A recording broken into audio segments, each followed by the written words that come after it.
welcome to the podcast. Thank you very much for agreeing to do this. It's the first ever one on the road, and we're lucky enough to be doing it from your coaching studio overlooking the hills, and I couldn't think of a better place to do it. Nigel Dyer, my godfather, and a coach, and my coach. Yeah, been working with me for, well, forever, but more particularly in recent years, in the last sort of 7 or 8 years, off and on, helping me out where I need it. So hopefully today we're going to give everyone a bit of a run through of what coaching really is, who might need it or who might want it, and some of the key concepts to like help the listener on their journey. So thank you for doing this. How are you? It's lovely to be here with you, Jack. And what a privilege. Welcome to my coaching studio, which I built this year. And we're relocating from Kent to Herefordshire. And as such, there's very few, if any, clients in Herefordshire yet. But I had this idea of, rather like that film, if I build it, they will come. An interesting concept. Coaching, what is coaching? Really, it can be whatever you need it to be. And I think that's important. It isn't about fixing things or fixing people. Yeah, it's not therapy.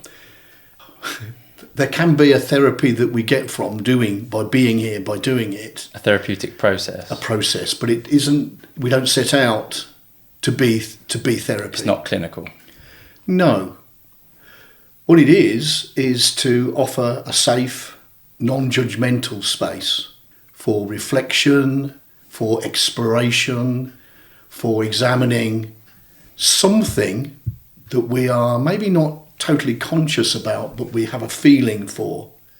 It can be very, very, very straightforward. So, for example, if we're doing executive coaching, we may have a client who wishes to be the best or to achieve something within their business or their lives. And they're searching for that. So just having the space, asking the type of questions that explore it so that they can achieve and unlock the potential for themselves or their business, whatever it is that they come to the session for. Coaching them through to a goal rather than, it's not a motivator, it's a facilitator. A facilitator. Although, again, motivation can be part of that. I think it's really, as a coach, you have to be really comfortable about not knowing where you're going, where you start. Everything is brought by the client. Okay. And if I was to explore it this way, this is my coaching studio that I've mentioned. Imagine this was the old-fashioned stagecoach. We've both we've climbed in today, and there is some fun there because there's no proper steps yet to the coaching studio. But we've climbed into the space, just like boarding an old-fashioned stagecoach. That coach will go wherever the client wants it to go. So it's my role as the coach to provide the environment for that. And let them lead the way. Yeah. Okay, so you mentioned executive coaching there, so there's different types. I maybe beat down a little bit there on the motivators. Maybe you could just give us a brief overview of the different types of coaching, because you do have the motivators, the Tony Robbinses of the world. Then there's to sports coaches, and then holistic life. Fundamentally, there can be a different. Every coaching style works 60% of the time. For me, it's about being able to provide myself with the skills and the expertise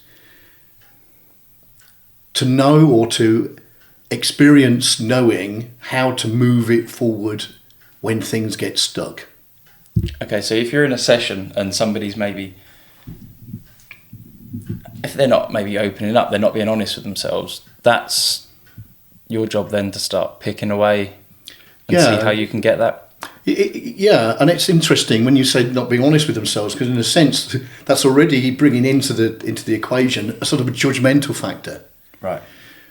An individual, the client individually, will bring whatever they can bring, what they're comfortable in bringing.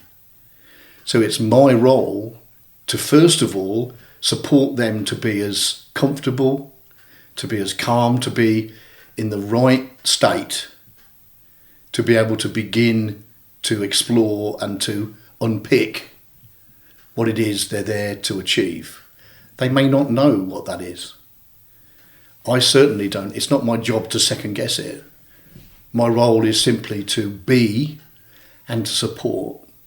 So the type of people that respond well to this coaching, this style of discussion, what is that? Is it that somebody has to? Is it a bit like when someone's, say, an alcoholic, they have to first say, I'm an alcoholic and I need help? Or does somebody need to say, I'm lost or I'm challenged? And so fundamentally, a client will come to see me because they themselves have recognised something within themselves. Something in I like to say, and my mentor from my own coaching world, Robert Dilts and Stephen Gilligan, would say that something's woken up, that for the first half of our lives, which is sort of loose, we tend to please other people. And then somewhere along our journey, we begin to experience some changes, some thoughts, some feelings that it's not enough. Mm-hmm. Maybe we're not being true to ourselves. Maybe we want to achieve more. Maybe we're doing a dead-end job now for ourselves. We consider it dead-end. We're bored. We're unhappy. Something is waking up. So a client may come to see me to explore. It may come in one guise. So it could be, I want to be more successful at work.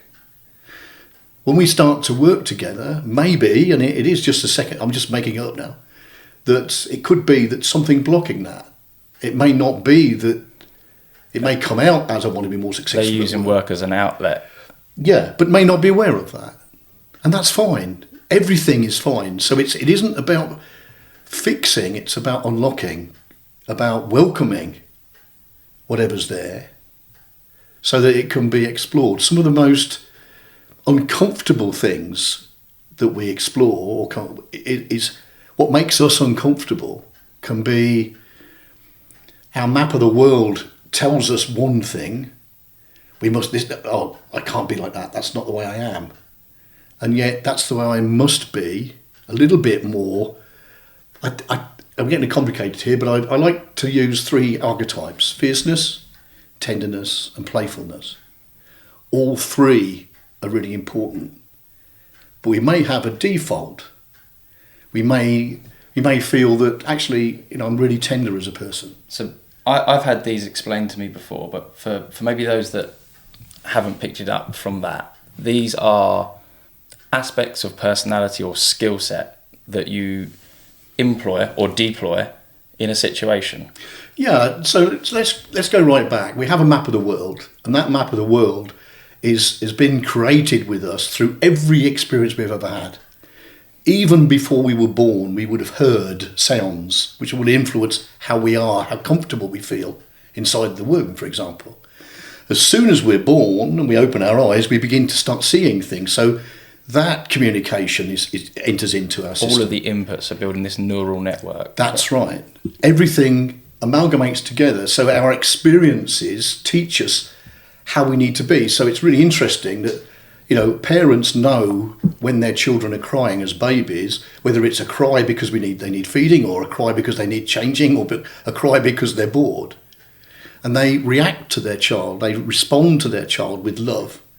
So as children, we begin to play with that to get what we most need. And as we grow and develop, that map continues. Now, it's interesting, I think, that most of us from our parents, when we're very tender with people, other people, our parents and our friends reward us for that. When we're very playful, they reward us for that because we make people laugh, we make people feel good. When we're more fierce, then perhaps we're not given as many rewards. Very few parents would reward their child for being, I don't want to use the word aggressive, but more firm, more determined, more, I want this. Yeah. And they don't get it. So the child learns that by being that way, we all learn how to, I don't want to really use the word manipulate because that's not right. No, but you use it to orchestrate. Orchestrate is a lovely word. Orchestrate how we need to be to continue to feel comfortable, loved, welcomed, keep ourselves balanced. We use our experience to work out when to deploy these Absolutely different archetypes. Can people become conditioned to use them incorrectly? I think that our map of the world develops, and so we tend to create behaviours from that this work, if I behave in this way, this is what usually happens. I think it's oversimplistic with it, but what we can recognise is, how do I need to be in order to achieve what it is I want? Now, being an educationalist working with teachers, I've found through coaching with teachers, if I use the word fierce with teachers, fierce, they might say, oh, I couldn't be aggressive. That's not the way I am. We haven't used the word aggression, but their interpretation of fierce is aggression. Them to that. And they have in their mind's eye or experiences they've had from themselves, which says, I don't want to be that way.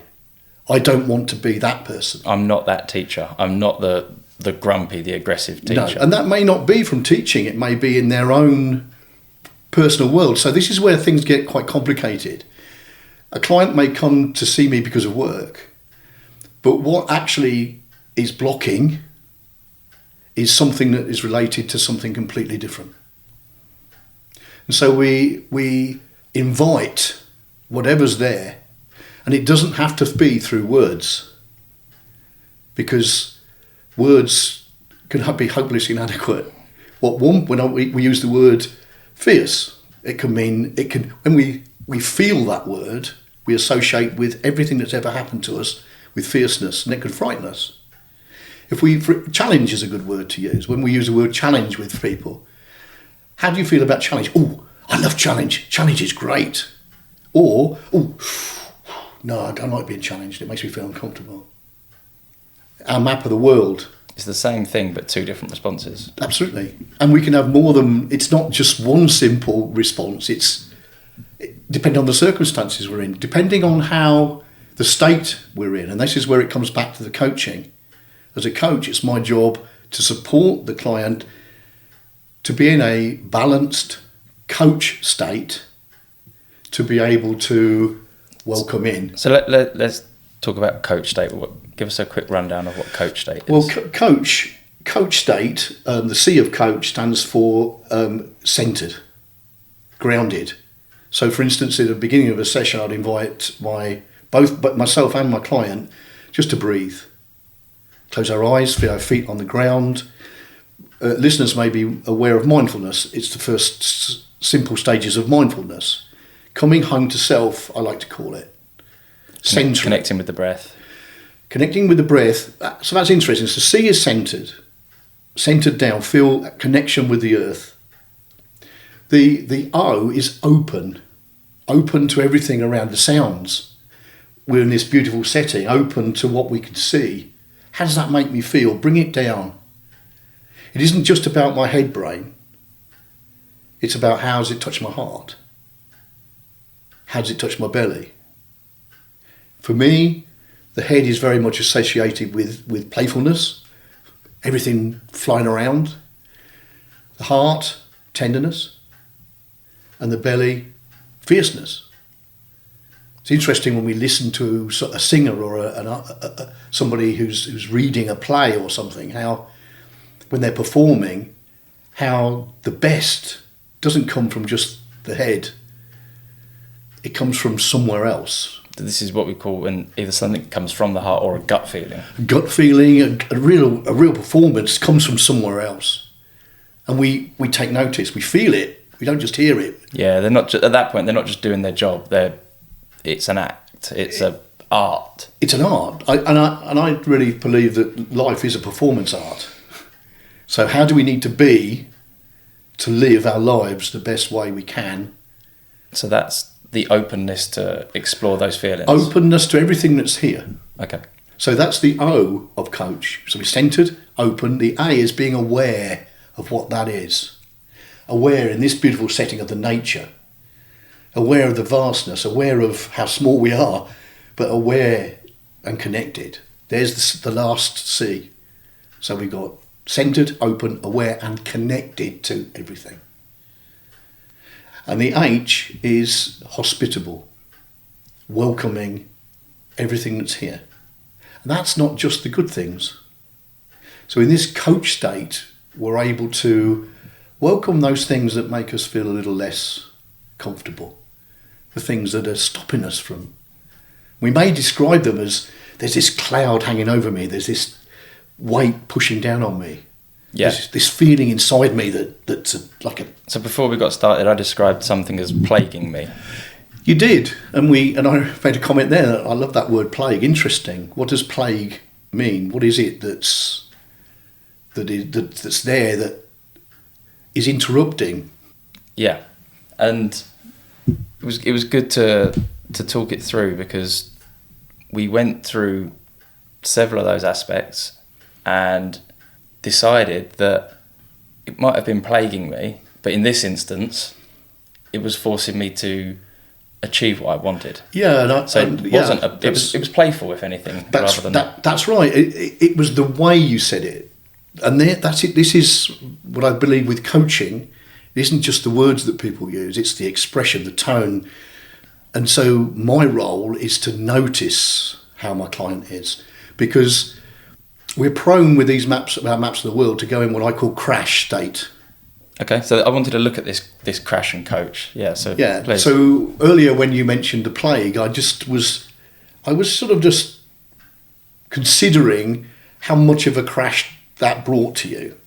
Now, I actually personally believe that we live our lives, being a human being, alive as a human being, we live one perpetual crash state, which is, if we were to calibrate from 1 to 10, 10 being the terrible, terrible, terrible things that could happen, and 1 being the everyday little uncomfortable things like I've lost my shoes, or something. So from 1 to 10, we calibrate those crash states, but we're living in a crash all the time, except when we put ourselves into coach, when we can start receiving. So the C of crash is contracted. When we're driving down a motorway, and I often use this one, somebody bibs the horn at us, what do? What's our reaction to that? We're going to abuse them back. We could abuse them, stick the finger up, whatever, and get... But that first reaction, if we're honest with ourselves, the first reaction is, shock. We contract and our muscles lock.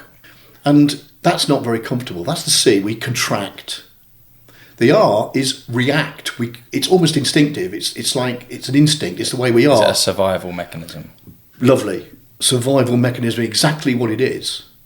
And so these are our maps of the world that have been developed to keep us safe. And in many respects, they're our best friends. So when you say plague, there's something about that, which is, earlier I asked you, what's the positive that comes from that? Which is one way of starting to unlock and to recognise that crash has 2 sides. So the R is react, and human beings react in 4 ways. We fight, hence we might stick the finger up at somebody. We flight, we run away. We freeze, or we fold. It's interesting that a number of my friends might say, well, actually, I don't stick the finger up. I go, what have I done wrong? It must be me that's done something. There's my reaction. My map of the world says, I can't fight, I've done something wrong. So we've got the C is contract, the R is react. The A stands for analysis deficit. There cannot be, we can't think in that state. It's instinctive. It's the map of the world that says, fight. So actually, analysis deficit is the loss of analysis. You're not seeing reason in that moment because you're in this state of crash. And the worst case scenario of that is red mist. Yep. Yeah. Okay. So that can seriously be that way for somebody. This is why the age-old process of counting to 10 before you respond or react. Breathe. Yeah. Take a breath. That's to provide the space or the time for analysis. And that's where it really becomes important. And this is what part of my role as a coach is to support, is to practice being able to do that over time. Because you can't just click it and it's gone. So there's no analysis. The S is it's secluded. The S of it is secluded. You're on your own. And actually, it goes back to that survival. It goes back. Yeah, you're actually on your own. In that moment, you're on your own. I'm fighting for survival. Yeah. And actually, sometimes if you notice when you're in the car and you stick the finger up, I don't do this anymore, but I used to. People in the car with me go, oh, they back away. They don't want to know because they see it as something, it's causing negativity. Because my crash, as soon as I stick the finger up at the driver that's bibbed, they go into a crash too, and we're just knocking heads together. Worst case scenario, people lose their lives because they go into road rage. And the H of that crash is it hurts, it's hostile. And sometimes I remember as a child reacting and a kid knocked the daffodil heads off my grandmother's plants in her garden, and I challenged him. I went into crash, and I was there, and we had a fight. And afterwards, I just cried. The outburst of emotion that caused. And I look back at that now, and I see the process that I'd gone through. It was almost textbook arriving at it. Yeah. So there's the crash, and the crash can be mild crash to big crash. So in the coaching session, I'm waiting for the crash to come, and when it does, my first job is to come back to self. Because if I don't catch that crash, then my client goes into, I don't want to be here. This isn't for me. This isn't working. Because what we're trying to do is provide an environment for them to feel safe, to provide an environment for exploration. That exploration needs to bring everything in, positive and negative, but it's got to be at their pace. So if we're in a perpetual state of crash, as you said, how do people go through their everyday where they'll go from stubbing a toe to spilling their coffee? Yep. How do they deal with these crashes? How do they identify them and not let them? Because I know that when we've worked together, if you reach a point where you are in quite a heightened state of crash a lot of the time, the small things become big things, but for no reason. That's right. And if we think about how we are, if we're in a state of crash, or we're in anxiety, call it stress, call it whatever we want, the little things happen and we just become more and more anxious and more heightened. So I would argue that often this is where the sort of therapy idea comes in a sense. When we introduce this to clients, for them to become aware of it, how they are, can begin to provide them with the opportunity to transform it over time. It's not something that could easily happen overnight. So just recognising that calling it crash, calling it something, recognising it. So once you're able to put a label on it, when you start to get these feelings come up, you can put it in that crash box. You can, and over time you identify triggers, feelings, and you can start to then put in the work on. Yeah, absolutely. So a typical coaching session for me would be, first of all, let's introduce coach state. Let's welcome in a very calm space to be grounded. And the question is, what is it you most want? What's the intention for the session? What is it you want to achieve? Why are you here, if you like? And that intention could be something quite small, or it could be something very objective, or it could be something quite, I don't know what the word is really, but it's up to the individual what they bring to that session. What is it they most want? And I invite my clients to explore that, not just with words, but somatically, with pictures too. When you've got this, whatever this is, what will it look like? How will you feel? Show me a gesture. Because so much of who we are and how we are is held, for instance, when we lock and we do that contraction. I was walking through St Pancras Station one early morning, and I heard somebody playing chopsticks. It turned out to be about a 5 or 6 year old boy, and his name was James, because I knew it was James because I was walking through. This big booming voice said, "James, stop playing so loudly." This is on the piano in St Pancras, and he just went into crash. He looked at me, and I looked at him and I smiled. And I can't help thinking, I wonder when James is 20, when people ask him to play, he'll say, nobody wants to hear me play the piano. If that same perpetual approach, now his mother was only, I think, the way she said it, the way it made me feel was she was worried that James was disturbing the people. And in her map of the world, we don't disturb other people. Yeah. No, we don't want to upset other people. We want to keep our job. We want to, who knows? Maybe her son wasn't supposed to be at work with her, and she didn't want to attract attention. Who knows? All sorts of things could happen. But it was certainly that sort of feeling that it wasn't there to hurt him. It wasn't intentional. But when all our parents say things to our teachers, being a teacher for 40 years, along the lines of, yes, Mr. Dyer, he's just like me. I was no good at maths either. They've shaped that on the child. Shapes, and so that child thinks, I love my parents, I love my mum, I want to please my mum, I don't need to be good at maths. Maths isn't important, because look at my mum, she's okay, and I don't need to, I want to be like her. It's only later that we discover that maths is really, really important and we need to do something about it. But we slightly digress there, but it's all part of the idea of maps of the world and who we are and how we react to things. Yeah, okay. It's so looking at we looked at the crash and how to begin the process of identifying it as it occurs in your daily life, because not many people have coaches, and what's more is you have very, very limited time in your sessions. So it's about applying them consistently throughout your days, weeks, months. Yeah. So they're finding these mini crashes. What is their next step? So typically I work with something called generative coaching. So it's a 6-step process. As I said, all coaching processes work 60% of the time. I like to think that with generative coaching, we're exploring far more that will open up and support over time, because we're really hitting what's really important. So after coach state to begin with, then we're looking at intention, and then we were thinking about bringing in all sorts of resources. So my intention might be X. What do I need to bring in to help me? Who can help me? What can help me? It doesn't have to be people. It could be nature. It could be... I was working with a client recently and they had their dog with them, and it was quite clear that they took so much support from the dog. Just being there, stroking the dog. That's really, really important to provide them with that. Give them the awareness of yeah. another resource that they can utilise to deal with crash situations. And it can be anything. It can be a pebble. It could be a stone. It could be a tree. It doesn't matter. What matters is it comes from that person.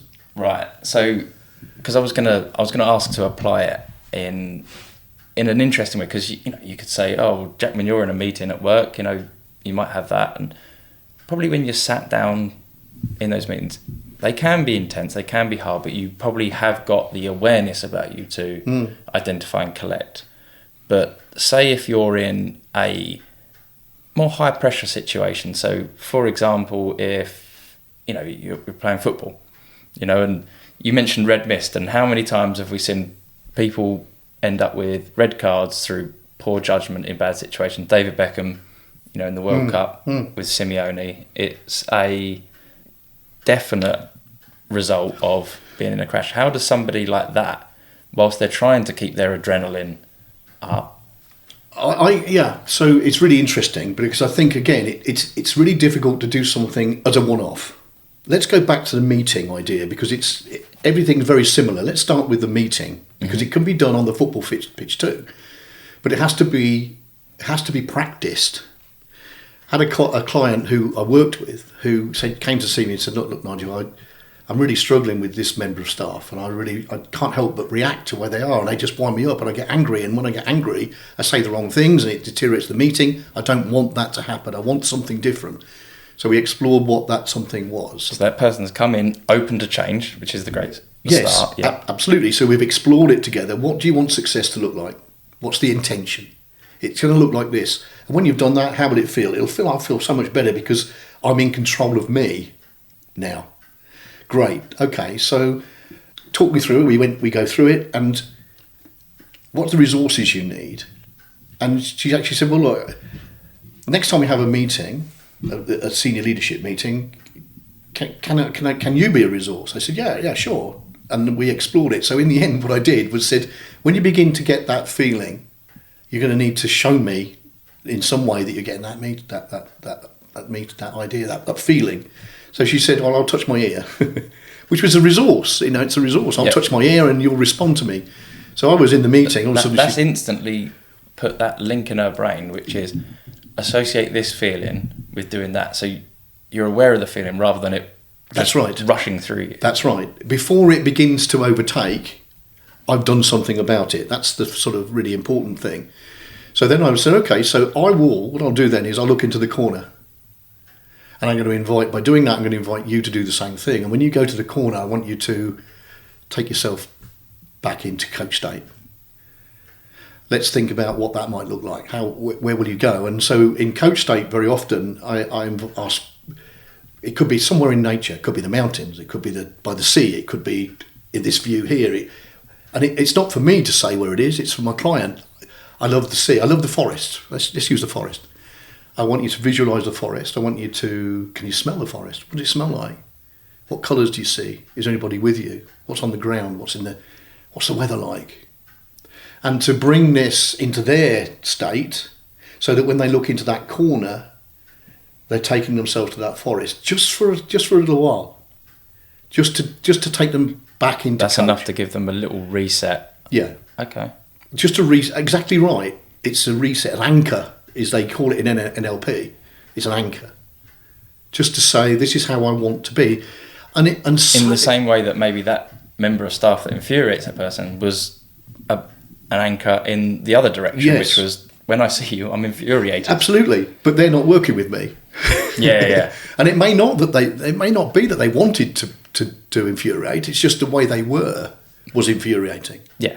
To that person. Yeah. So by doing it, my client then begins to own their own behaviours through their intention. So the intention is the key. Do you know what I was about to say? Owning it is the key. Was what I was going to say. Yes. It seems to me that the whole success of not just coaching, but of getting what you want from life is owning it and saying, I need some help, owning it and saying, I'm not doing this the way I'd like to do it, or I don't feel the way I'd like to feel when I do this. And then owning the process of changing that. And that's an iterative process. Absolutely. And it isn't something that can often be done in one session.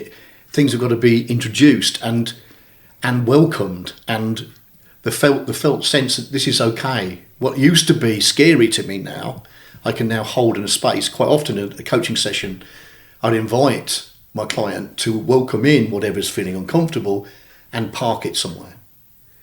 Park it in the room, in the corner, park it wherever they want. It can stand on Mars if it wants to. Wherever the distance needs to be for you to know it's there, but not be touched by it or sent into crash by it. And it's my role to notice when that is and to find the right words, which it may not be words. It could be, for instance, the use of humour. There again, playfulness, yep. Tenderness, a little bit more fierceness perhaps. Just all three in balance constantly so that whatever's in the room is dancing together. So if somebody's in this state of crash and you're going to employ one of your three archetypes to deal with it. All three. All at the same time. Okay, so one isn't important on its own. Depending on where they are, it could be, I need you to snap out of that for some fierceness. Yes. Or, the tenderness is giving them space. Or, again, you can bring the playfulness in and work with it a little bit. But like you said, it's all moving together. And sometimes I use a lot of musicality. When I say musicality, it can be as much as singing. Right. But it can also, musicality can be in the way we use our voice. So we can soften our voice and we can bring it down. We can be tender in that way. Or we can be a little bit more fierce. How I am, I have to constantly ask myself, how do I need to be in this moment? We can't change the past. We can't change what's been. The future that we might want can only be achieved by how we behave in this moment. Otherwise, the future we want is never going to exist. If we keep behaving in the same way, it's like the Einstein thing. If we keep doing the same thing in the same way, we're going to get the same reaction, same thing. Do what you've always done, get what you've always got. Yeah. So we need to find a new way, but that newness is perhaps uncomfortable to the individual because it's saying, I don't know how to do that. I may not have the skills. I might not have the. Oh, what if I fail? What if it makes me look silly? What if? And so our maps of the world are talking to us there. Our head brain is saying, what if? Okay. So this is a really popular book that I'm not a huge fan of, but you're talking about the chimp brain there, the chimp paradox. Yes. Yeah. And I guess that is the ultimate crash, isn't it? When the chimp brain takes over, that is the crash operating, and it's the coach, which is the evolved brain, telling it to step back and pause, breathe, reassess, take back, center, open, aware, connected, and hold it. Just hold the space. And I guess as a coach, my role, above everything else, is to hold the state, hold the space. And that can take time. So during the 6-step process, there's an opportunity. 1 is to coach state, 2 is to create intention, 3 is to bring in the resources, which we call the generative state, because generativity is about finding something new, a new approach, a new thing, which initially can feel quite. And it's usually when we start to move towards, in that next stage, move towards what we want, that the obstacles step in. Mm-hmm. The obstacles that says, well, I can't do that. I haven't got enough money. I haven't got the skills. How am I going to be able to do that? People are going to laugh at me. Whatever it is, it's there in the space. And that's not easy to welcome. It's not easy to welcome, deal and work with. And that's why you hold it for a while, so that Yes. you get used to being around it, aware of it, but you're not quite ready to tackle it. And it's always going to be there. Tackle it if you're being fierce, or dance if you're being playful. We can tackle it with. I got this lovely exercise that I do, which I introduce what each of those 3 things look like. So, if I was asked you to show me somatically what tenderness means to you, what playfulness means to me, what fierceness means to you, because by doing it, it brings it out. So I would become the visual image. So if somebody said, oh, I get this big black cloud that does this, I would be that. One exercise would be, I would say, okay, so you're walking, moving towards your objective, your aim, your goal, your intention, and all of a sudden, you've got this real uncomfortable appearance. And I just want you now to be playful and dance with it, play with it, and walk past it.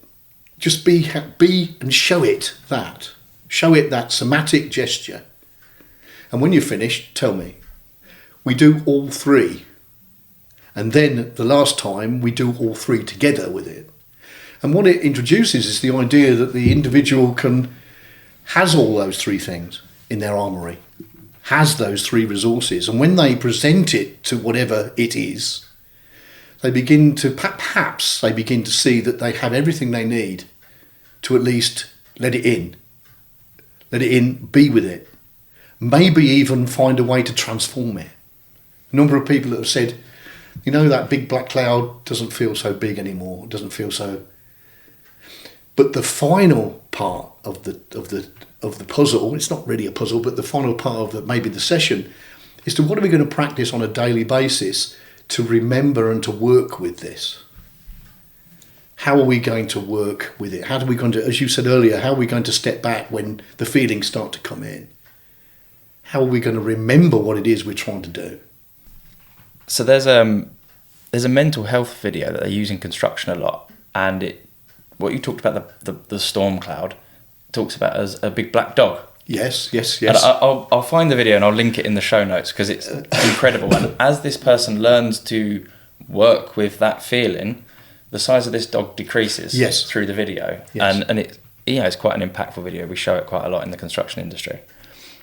But what I wanted to ask you about is several times you've used the idea of dancing with these feelings, the idea of having the space for these thoughts, these perceptions, your maps of the world, or even these crash feelings, and dancing. And I'd heard in an interview Rich Roll did on his podcast the other week, where somebody said, and this is so similar to what you said at the start, where the first half of your life, the ego is your operating system, so you're trying to please other people, and the second half of your life, your soul is the operating system. And then he went on to say, but they're having a dance at different stages. And the idea of it to me was knowing that ego will always be there, but maybe just with time you've learned to manage it.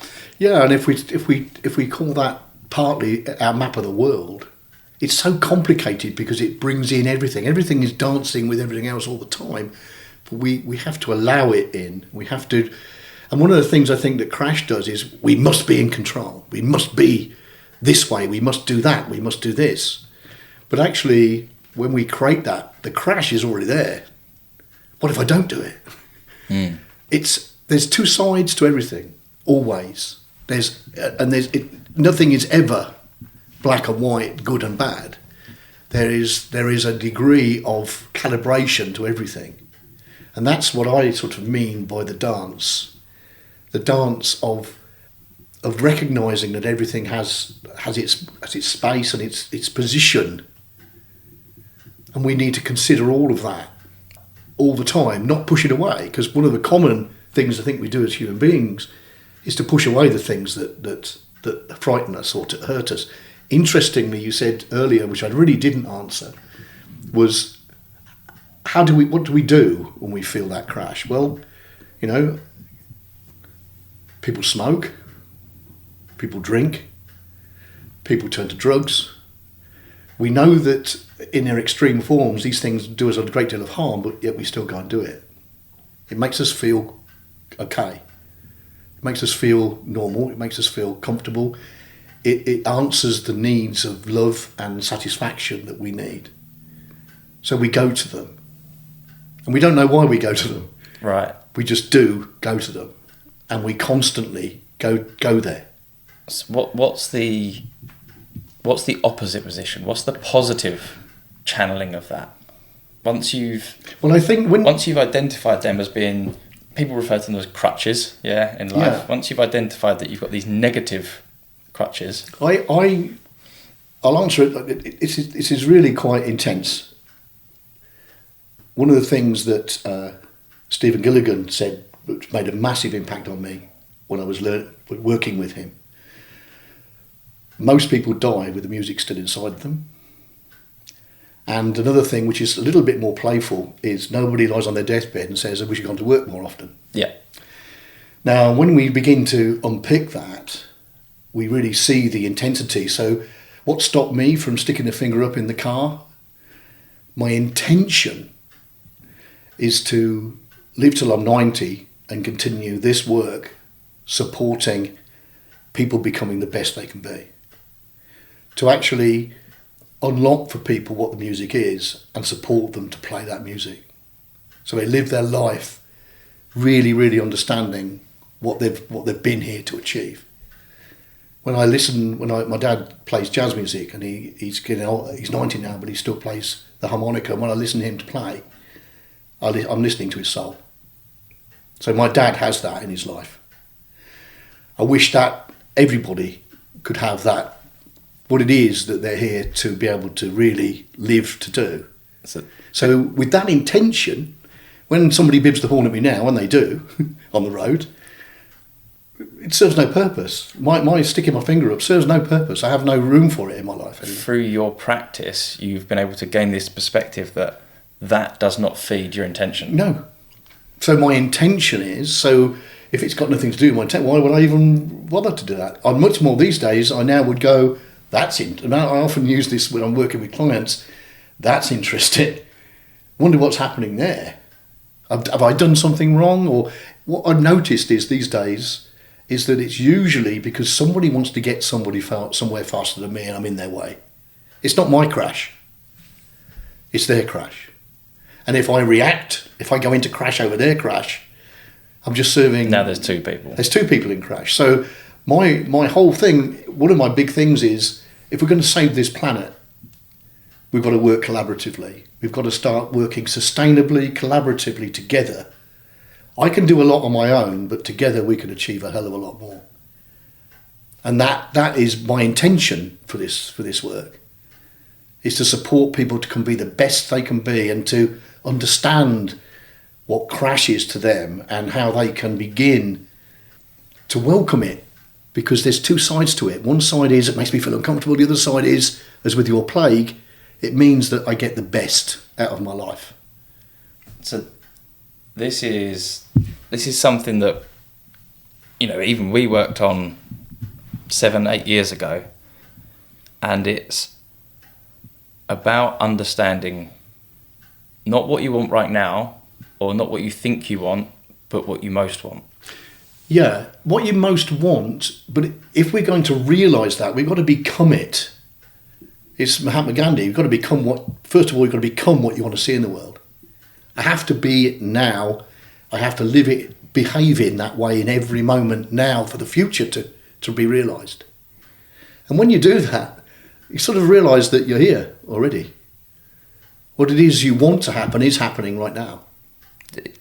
Is it an oversimplification to say you fake it till you make it? But by the process of faking it, you're slowly just adding the blocks of the wall of becoming the thing you want to do. Absolutely. And Amy Cuddy, who was instrumental in delivering that's what it's all about. The future is now.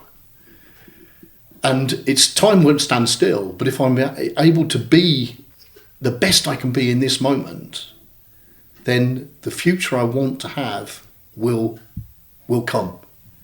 And I believe that with humanity, we've got to live that.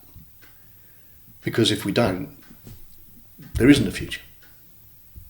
I think that is a pretty good place to start to draw it to a close, because I think we covered there the identifying when you're in crash, putting yourself back into coach, understanding that the things that might put you in crash are possibly innate things that you have seen, that your map of the world, the way that you've been raised, the experiences you've had, tell you something is a bad thing. And by stepping back, taking the space, you can analyse, reassess, reset and reframe. And it is practice. It's practice. And it's not easy. And that's why red mist does exist. Yeah. And it will always exist. But it's how we work with it. So, I think for me, one of the things I didn't mention earlier was the effect of sugar. So, we eat sweets to make ourselves feel comfortable. We like the taste. We drink things. We have things. It isn't necessarily do us any good. These days, I am able to walk down the sweet aisle and smell the sugar and not buy it. I can say, what's my intention? What is it I most want? This doesn't serve purpose. Walk away. That's great. Thank you very much. Thank you, Jack. I got a couple of little questions just at the end. Yeah, sure. Just some takeaways for people. Is there a specific book that you would recommend to someone that is basic level? So I know, lots of people there'll be some rather cliched personal development books that people give, the 7 Habits of Highly Effective People, but I know that's not really your style. Yeah, I've read that book. I love that book. I use it with leadership development. I work with school leaders and leadership development, so those books are great. There's a book. It's not really necessarily for the beginners. There's a book called The Hero's Journey by Stephen Gilligan and Robert Dilts. That's a really, really very good book, because it really, the hero's journey, we don't see ourselves as a hero, but fundamentally we are all our own heroes. And it's about how we can journey. Our life is a journey. What is it we want from that journey? And it's not just an accident. We can create the things that we want and the way we want to be. I like that. I was going to ask you for a quote as well, but I feel like it might be hard to top that we are all our own heroes. That was pretty good. Yeah. I like that. Thank you very much for doing this. Thank you for being open, embracing some of the probing questions and maybe coming back round a few times. It's been a privilege, really. No, thank you. And thank you for the years that you've invested in me with your coaching as well. And if people are interested in coaching, where could they find you or someone else that... Well, my own email address, nigel@myworldcoaching.co.uk. There is an association, the International Association of Generative Coaching. There's the NLP coaching. There is a lot of forms of coaching, as I say, but it all depends on what you want to get out of it. People have just got to steer clear of the ridiculously expensive charlatans on Instagram. I think that there is one of the things for me is that I'm not necessarily doing this for profit. I'm retired now from teaching, so I want coaching to be something that's accessible to everybody. Because this is what you most want. This is what you said about That's right. making the world a That's right. collaborative and better place. That's right. That's lovely. Thank you very much. Thank you. All right, lovely. That's great. Cheers. Cheers. That was very good. Yeah, was it all right? I really